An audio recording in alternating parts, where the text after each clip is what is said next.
करते हैं आपकी वर्कशीट नंबर 15। ये आपकी एसएसटी की वर्कशीट है। क्लास आप लोग लिख लेंगे, पहले से अच्छे से लेबल कर लेंगे, अपना नाम, अपने टीचर का नाम, डेट आप लोग लिख लेंगे। चलिए शुरू करते हैं। आज हम लोग इक्वलिटी के बारे में पढ़ेंगे। इक्वलिटी का मतलब होता है समानता, यानी जब हम सबको बराबर समझे। The truth is that in many democratic countries around the world, यानी सच्चाई तो ये है कि आज दुनिया में बहुत सारी ऐसी डेमोक्रेटिक्स कंट्रीज़ हैं। The issue of equality continue to be the key issue around the community struggle, यानी आज भी वो मतलब डेमोक्रेटिक होने के बावजूद, यानी स्वतंत्रता होने के बावजूद भी, लोकतांत्रिक होने के बावजूद भी समानता के लिए आज भी संघर्ष कर रही हैं, लड़ाई लड़ रही हैं। सो फॉर एग्जाम्पल, चलिए तो हम लोग कुछ एग्जाम्पल्स को देखते हैं। In the United state of America, यानी अगर हम यूनाइटेड स्टेट ऑफ अमेरिका की बात करें, द अमेरिकन अफ्रीकन अमेरिकन, देखिए अब ये अफ्रीकन अमेरिकन्स कौन हुआ करते थे? ये वो लोग होते थे जिनको कभी किसी ज़माने में ख़रीद के लाया जाता था। ये अफ्रीका के लोग थे जिनके दादा परदादा किसी मतलब पुराने को ख़रीद के लाया गया अमेरिका में, यहाँ लाके बेच दिया गया और उनसे ग़ुलामी कराई गई। लेकिन जैसे जैसे देश आज़ाद होता गया वो लोग अब फ्री हो गए, लेकिन क्योंकि वो अफ्रीका के इसलिए वो काले हैं बुरी तरह से। अब वो काले हैं इसलिए अमेरिका के जो लोग हैं वो उनसे भेदभाव करते कि तुम हमारे नौकर हो, क्योंकि तुम्हें तो ख़रीद के लाया गया था, तुम ग़ुलाम हो। तो इस तरह से जो लोग वो थे जो रहने वाले अफ्रीका के थे, लेकिन बाद में अमेरिका आके शिफ्ट हो गए, तो उनका रंग काला ही रहा। उन्हीं लोगों को अफ्रीकन अमेरिकन्स कहा जाता है। ठीक है। Whose and sweet were the sleeve who were brought from our Africa, यानी वही बात आ गई, यानी वो लोग जिनको अफ्रीका से ख़रीद के लाया गया, जिनके आबा अजदाद को, यानी पुराने ज़माने के लोगों को, continue to describe their lives today as largely unequal, यानी कि आप कह रहे हैं वो लोग आज उसी जगह पे अपनी ज़िंदगी बिता रहे हैं, तो वो लोग जो है बहुत ज़्यादा अनइक्वलिटी का सामना कर रहे हैं। This despite the fact that there was a movement in the late in 1950, यानी 1950 के मतलब आखिर तक आते एक आंदोलन शुरू हुआ, तो push for equal right for African in American, यानी कि उस आंदोलन में ये था कि जो अफ्रीकन अमेरिकन थे उनको बराबर का अधिकार देना चाहिए। प्रियोरिटी टू दिस, इस अनशन की, इस आंदोलन की जो प्रायोरिटी थी, यानी जो सबसे मेन काम था, वो ये था African American were treat extremely unequal in the United state and, यानी कि कह रहे हैं कि जो यूनाइटेड स्टेट है इसमें इन लोगों को अनइक्वल ट्रीट किया जाता था, यानी समानता का अधिकार नहीं था। And deny equality through law, यानी यही नहीं कि लोग ही उसको अनइक्वल ट्रीट करें, वहाँ पे जो लॉ थे यानी कानून थे वो भी उन्हें अनइक्वल ट्रीट करते थे। फॉर एग्जाम्पल, एक एग्जाम्पल अब आपको देते हैं। व्हेन ट्रैवलिंग बाय बस, यानी जब आप मतलब वो जो ये है अफ्रीकन अमेरिकन लोग है ना, अगर ये लोग कभी बस में ट्रैवल करें, they either had to sit the back at the back of the bus, यानी कि इनको बैठने का अधिकार है बस के सबसे पीछे। और get a form seat wherever a white person wish to sit, यानी और अगर कोई गोरा आदमी उस पर बैठने की मतलब ख्वाहिश जताता है कि आप उठो इस सीट पे मुझे बैठना है, तो आपको अपनी सीट छोड़नी पड़ेगी, आपको उस सीट पर से उठना होगा, गेट अप उठना होगा। ठीक है। यानी कि अगर कोई एग्जाम्पल के तौर पे ये आपकी बस जा रही है, यहाँ पे 4 काले लोग बैठे हुए हैं बस में, यहाँ से एक 4 गोरे लोग आए, वो इनसे कहेंगे आप हटो मुझे बैठना है, तो इन चारों को हटना पड़ेगा और ये चारों यहाँ बैठेंगे। ये वहाँ का रूल था। बताइए क्या ये अच्छी बात है? ये तो कोई अच्छी बात नहीं हुई, है ना। सब लोग बराबर हैं। ये अलग बात है कि भाई आप लेडीज़ के लिए सीट रिजर्व करते हैं, वो भी देखिए पता है वही लेडीज़ आपको उठाएंगी जो वाकई कुछ प्रॉब्लम्स में, अदरवाइज़ लड़कियां भी नहीं उठाती हैं ना, तो वही चीज़ है। लेकिन यहाँ रिजर्वेशन नहीं है, यहाँ पे बदतमीजी गुंडागर्दी थी। ठीक है, तो आपको उठना पड़ेगा, इन्होंने बोल दिया। ऐसी तरह से एक रोज़ा पार्क्स एक लड़की लेडी थी, वॉज एन अफ्रीकन अमेरिकन, ये अफ्रीकन अमेरिकन औरत थी। Tried from a long day at work, यानी पूरा दिन काम करने के बाद वो बेचारी थक चुकी थी।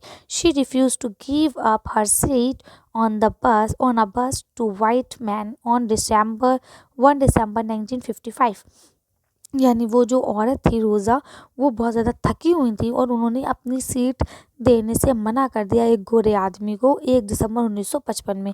हर रिफ्यूज़ल, यानी उनका रिफ्यूज़ करने के बाद that day started a huge aggregation against the unequally way in which African American were treated and which came to be known as the civil right movement.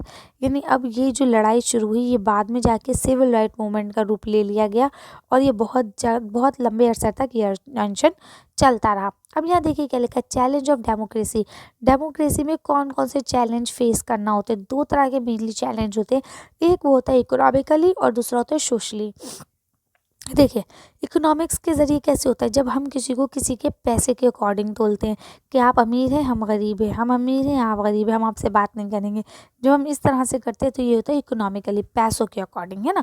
और सोशली का मतलब क्या होता है कि जब आप सोशल लेवल पे करें कि भाई धर्म जाति इसके अकॉर्डिंग करें, जो कि सरकार की नज़रों में मना है, सरकार ने इसके लिए बहुत सख्त कानून भी बनाए, लेकिन सब जानते हुए भी हम लोग ये भेदभाव करते हैं कहीं ना कहीं। ठीक है, तो मेनली यही दो भेदभाव होते हैं जिनके बारे में अभी हम लोग ने पढ़ लिया। अब यहाँ क्या लिखा था, सिविल राइट्स एक्ट, यानी जो सिविल राइट्स का एक्ट शुरू हुआ ये 1964 में, जब ये पूरी तरह से हो गया possible discrimination on the basis of race, यानी कि अब उन्होंने जब ये मतलब ये आंदोलन शुरू हो गया था 1955 में, उसके बाद जब 1964 में ये आंदोलन बिल्कुल ख़त्म हुआ तो उन्होंने इस चीज़ को बहुत मतलब बहुत बुरा कह दिया, एक तरह से जुर्म कह दिया डिस्क्रिमिनेशन को, यानी भेदभाव को उन्होंने जुर्म कह दिया। और किस बेसिस पे भेदभाव होता था, धर्म जाति, है ना, कहाँ पैदा हुए, इन सब के ऊपर जो भेदभाव होता था उसको सख्ती से मना कर दिया। It also state that all school would be open to African American childrens, यानी उन्होंने ये भी कह दिया साथ में कि जो भी स्कूल है वो अफ्रीकन और अमेरिकन वाले जो बच्चे हैं उनके लिए भी खुल चुके हैं, क्योंकि भेदभाव था इसलिए अफ्रीकन अमेरिकन जो बच्चे हुआ करते थे उनको स्कूल में मतलब सरकारी स्कूल में जाने की परमिशन थी, अच्छे बड़े स्कूलों में वो लोग नहीं जा सकते थे। ठीक है, उनके लिए स्कूल खुल गए and that they would no longer have to attend separate school specially set up from them, यानी उनसे ये कहा गया कि मतलब अब आप वो जो बेकार से स्कूल उनके लिए बनाए गए थे उसमें जाने की कोई अब ज़रूरत नहीं है। However despite this a majority of African American continue to be among the poorest in the country, क्योंकि देखिए कुछ अफ्रीकन अमेरिकन अभी भी गरीबी रेखा में थे, इसीलिए वो गरीब थे कंट्री में बहुत ज़्यादा। तो most African American children can only afford to attend government school, यानी वो बेचारे जो बच्चे थे वो क्योंकि गरीब थे उनके पास मोटी मोटी फीस पे करने के पैसे नहीं थे, इसीलिए उनको जो है वहाँ गवर्नमेंट स्कूल में ही पढ़ना पड़ता था। Dad have favour faculties and मतलब बहुत कम, फीवर मतलब बहुत कम, है ना, बहुत कम फैकल्टीज थी और प्योरली क्वालिफाइड टीचर, नहीं बहुत कम पढ़ी लिखी टीचर थी as compare to the white students schools. ठीक है, who either to go to private school, यानी अगर उनसे कंपेयर किया जाए तो जो गोरे बच्चे थे वो कहाँ जाते थे, प्राइवेट स्कूल में जाते थे, या और लिव इन एरियाज़, यानी उन एरिया में रहते थे where the government schools are as high rated as a private school, यानी जहाँ के गवर्नमेंट स्कूल जो है इतने अच्छे थे कि बिल्कुल प्राइवेट स्कूल उसके आगे फेल थे, जैसे आजकल हमारे दिल्ली के स्कूल्स। ठीक है, तो इस तरह से ये भी आप लोगों ने पढ़ लिया। अब यहाँ देखिए आपका अगला क्या दिया गया कि यहाँ एक एक्टिविटी दी गई है, आवर फादर ऑफ नेशन, यानी जो हमारे फादर ऑफ नेशन है यानी कि Mahatma Gandhi ji was faced same kind of the inequality in the South Africa, यानी उन्होंने इस तरह की जो अनइक्वलिटी असमानता ही अफ्रीका में फेस की थी। Collect some information regarding this, अब इसके बारे में कुछ इन्फॉर्मेशन आपको निकालनी है और लिखना है, तो चलिए इसका आंसर देख लेते हैं हम लोग। इसका आंसर यहाँ से लिखेंगे महात्मा गांधी बीइंग ब्लैक, क्योंकि महात्मा गांधी हम लोग जैसे सांवले रंग के थे तो अंग्रेज़ों के आगे तो हम लोग काले ही लगेंगे, इसलिए उन्हें काला कहा गया और उनको वहाँ से उठा के जो उनका फर्स्ट क्लास का कंपार्टमेंट था, यानी उन्होंने फर्स्ट क्लास एसी का जो टिकट होता है ट्रेन का वो मंगवाया था, उसके बावजूद भी उन्हें ट्रेन के कंपार्टमेंट से हटा दिया गया। ठीक है, और इस बात को आज 125 साल हो चुके हैं। ठीक है ना, तो इसके अलावा और भी बहुत लंबी बात है, आप लोग इसे पढ़ेंगे तो आपको और अच्छे से पता चलेगा कि गांधी जी जब साउथ अफ्रीका जा रहे थे तो इस तरह से इन्हें हटाया गया था, उसी के बाद इन्होंने तरह तरह के आंदोलन चलाने शुरू किए थे। चलिए अगला क्वेश्चन पढ़ते हैं। देखिए यहाँ आपको ये दिया गया expert from article 15 for of Indian constitution. अब आपको इंडियन कॉन्स्टिट्यूशन का आर्टिकल 15 बताया गया है। आर्टिकल 15 में क्या है, इन्होंने बोला possibility of the discrimination on ground of religion race caste sex और प्लेस ऑफ बर्थ, यानी कि आर्टिकल 15 के अंदर डिस्क्रिमिनेशन यानी भेदभाव जो है वो सख्त मना है, वो बहुत कहते हैं ना कानून के ख़िलाफ़ है बिल्कुल, और ख़ास तौर से कब जब आप धर्म जाति इसके अकॉर्डिंग करते हैं। तो इसी तरह से इन्होंने पहला इसका पॉइंट लिखा, the state shall not be discriminate against any citizen on ground of religion race, यानी कि caste sex place of birth any of them, इन्होंने कहा कि किसी भी स्टेट गवर्नमेंट को ये राइट्स नहीं है कि आप किसी को भी धर्म जाति के अकॉर्डिंग उसको भेदभाव कर सकें। ठीक है। दूसरा उन्होंने बोला no citizen shall on ground on religion, यानी किसी एक आम आदमी को भी आप किसी दूसरे आम आदमी का भेदभाव करने का ज़रूरत नहीं है, यानी कि कोई किसी के साथ इस तरह का भेदभाव नहीं कर सकता। ठीक है। इसके अलावा इन्होंने पहला पॉइंट बोला है कि access to shop, public restaurants, hotels and place of public entertainment, यानी वो चीज़ें जो पब्लिक के लिए हैं वो सब शेयर करेंगे। कोई ये नहीं कहेगा कि ये मेरी है या तेरी है। ठीक है। क्योंकि पब्लिक प्लेसेस है, पब्लिक के होटल रेस्टोरेंट्स है, तो वहाँ हर तरह के लोग जाएंगे, है ना। तो ये सारी चीज़ें हमारे संविधान में भी मेंशन की गई हैं। आपका नेक्स्ट पॉइंट है द यूज़ ऑफ वेल, यानी कि जो कुएँ होते हैं, टैंक होते हैं, बाथ घाट्स होती है, यानी नहाने के जो घाट वगैरह होते हैं वो, या सड़कें या और चीज़ें बहुत सारी जो पब्लिक के लिए बनाई गई हैं वो भी सब लोग यूज़ करेंगे। उनके लिए कोई ये नहीं कहेगा कि ये मेरी मम्मा की है तो मेरी होगी, ऐसा कोई कुछ नहीं कहेगा। ठीक है ना। तो इस तरह से या मेरे पापा की है तो मेरी होगी। तो ये सारी चीज़ें यहाँ पे आपको बताई गई हैं। ये आपको किस में बताई गई हैं? अनुच्छेद 15 में, यानी भारतीय संविधान के आर्टिकल नंबर 15 में। अब यहाँ लिखा है आंसर द फॉलोइंग क्वेश्चंस। अब आपको क्वेश्चंस के आंसर देने हैं।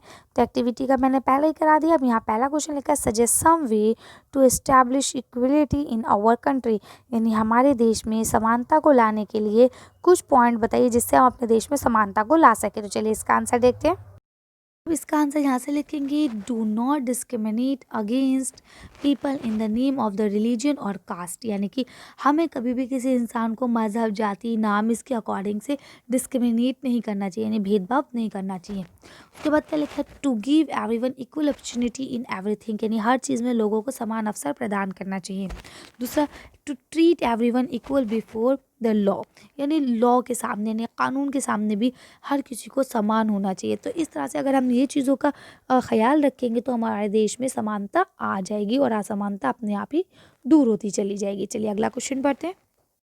का दूसरा क्वेश्चन लिखा how does Indian constitution ensure equality explain, यानी अब इन्होंने बोला कि जो इंडियन मतलब इंडियन कॉन्स्टिट्यूशन है उसमें कौन सी क्या चीज़ है जिससे हमें ये पता चलता है कि हाँ हमारे देश में समानता है। तो चलिए इसका आंसर देखते हैं।